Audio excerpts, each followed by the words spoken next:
Madam నమస్తే madam. నమస్తే అండి. మేడం నేను రవితేజ మేడం, జీ తెలుగు. టీవీలో చూస్తాను కదా. ఎలా ఉన్నారు మేడం? నేను నేను టీవీ చూడట్లేదండి, అసలు మేడం పేపర్ కూడా చూడట్లేదు. పూర్తిగా వేదాల్లో మునిగి తేలుతున్నాను. మమ్మల్ని ప్రచారంలో చాలా బిజీగా ఉంటున్నాను నేను. అసలు కాదు మేడం ఇలాంటి టైం లోపల ఈ న్యూస్ ఏంటో నా ప్రమేయం లేకుండా ఎవరో జేఏసీ లీడర్ వచ్చి ఇదంతా కదిలించడము అంత చిత్రంగా అనిపిస్తుంది. ఎన్ని ఫోన్స్ వస్తున్నాయంటే ఫోన్ ఆఫ్ లో పెట్టాల్సి వస్తుంది, మ్యూట్ లో పెట్టాల్సి వస్తుంది. కాదు మేడం, మమ్మల్ని కూడా దూరం చేసుకుంటారా మేడం మీరు డిపార్ట్మెంట్ మీద కోపంతో?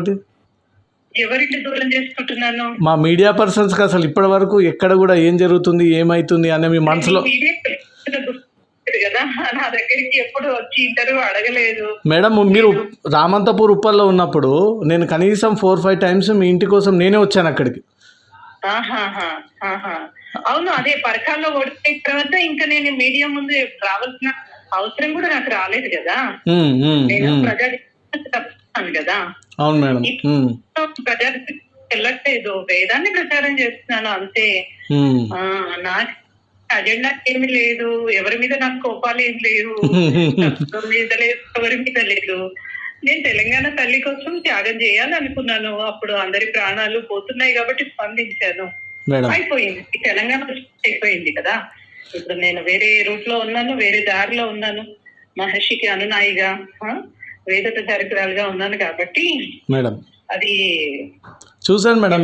ఏమో నాకైతే తెలియదు కానీ అందుకే ఇంకా నాకు కాల్స్ వస్తుంటే నాకు డిస్టర్బెన్స్ అనిపించి ఎన్ని రోజుల తర్వాత నాన్న ఆశిస్తుంది సమాజం అనిపించింది. అందుకే ఇంకా రాశాను అన్నట్లు అట్లా. మేడం అర్థమైంది మేడం, మీ ఆవేదన మీ భావోద్వేగం దాంట్లో అర్థమైంది. అంటే అదే కదా, అందుకే కదా అర్థం చేసుకున్నారు. సైలెంట్ అయిపోయారు నాన్న.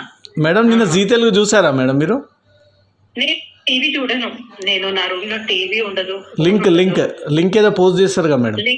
లింక్ పంపించారు నాకు ఉన్నారు కదా, నాకు అంతా ఇంకా అందరూ పంపించారు. పంపిస్తే చూసాను నేను. చూసారు, అది ఉన్నట్టుగా చదివి వినిపించారు కదా. మేడం దాంట్లో ఇంకేమైనా మిస్ అయింది అంటే మీ ఎక్స్పీరియన్స్, మీరు సెలెక్ట్ అయిన బ్యాచ్ అప్పటి నుంచి? ఇంకా అంతా రాసేసాను నేను. ఇంకా ఆలోచించి తెల్లవారి కూడా ఇంకొక పోస్టింగ్ పెట్టాను, అందరికి ధన్యవాదాలని పెట్టాను కదా. అవును మేడం, అవును చూసారా? చూసాను మేడం, ఇందాకనే చూసాను. మీ సెకండ్ డేది కూడా చూసారు కదా. ఇంతకు ముందు కూడా ఒకటి పెట్టాను. ఇంతకు ముందు కాదు కానీ ఇదైతే చూశాను మేడం. నా అభిప్రాయాలని షేర్ చేసిన మీడియాకు ధన్యవాదాలని. అదే నా మనసులో మాటని అదే జనం ముందు ఉంచినందుకు ధన్యవాదాలని చెప్తూ చేశాను. సరే మేడం. మళ్ళీ ఒకటి, ఈ నలిని జీవితము మహర్షి దయానందుని చరణాలకి సమర్పితం అని చెప్పేసి ఇంకో పోస్ట్ పెట్టిన. మేడం చూసాను మేడం. ఒక్క చిన్న క్వశ్చన్ మేడం, మిమ్మల్ని డిస్టర్బ్ చేయదలుచుకోలేదు. ఈ 11 తర్వాత టీఆర్ఎస్ గవర్నమెంట్ ఫామ్ అయిన తర్వాత వాళ్ళు మీతోటి ఏమన్నా మళ్ళీ వస్తారా అని అడగడము, మీరు నన్ను సంప్రదించలేదండి. నేను ఎవరిని సంప్రదించలేదు, ఎవరు నన్ను సంప్రదించలేదు. ఒక్క పార్టీ అని కాదు, ఏ పార్టీ వాళ్ళు సంప్రదించలేదు. నేను ఏ పార్టీ దగ్గరికి కూడా పోలేదు.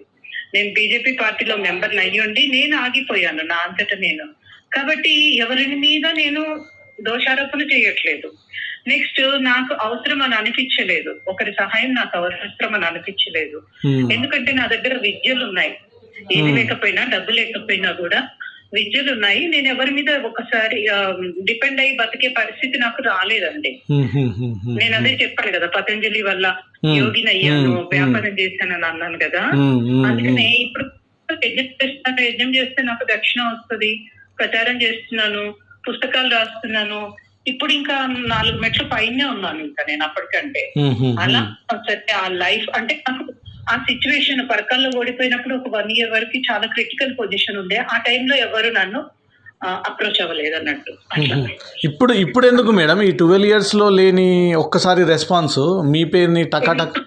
తెలీదు మరి ఎవరు ఎలా చేశారో తెలీదు నాకు, ఎందుకంటే నేను పేపర్ ఫాలో అవ్వట్లేదు.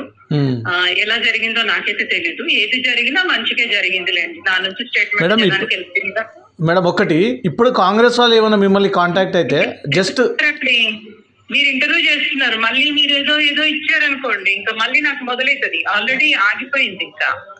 అంటే ఒకటే మేడం, కాంగ్రెస్ వాళ్ళు మిమ్మల్ని పిలిస్తే మీరు ఇంట్రెస్టెడా ఒకసారి వెళ్ళి కలవడానికి? అంటే పోస్టింగ్ విషయంలో కాదు, ఏం జరిగింది అప్పుడు, ఎందుకు దూరంగా ఉన్నారు? విషయంలో కూడా నాకు ఏ గవర్నమెంట్ నేను ఇంతవరకు కలవలేదు. నాకు కలవాల్సిన ఉద్దేశం లేదు, నాకు ఆలోచన కూడా లేదండి. పిలిస్తే మేడం మధ్యలో చెప్పేసినా అయిపోయింది కదా.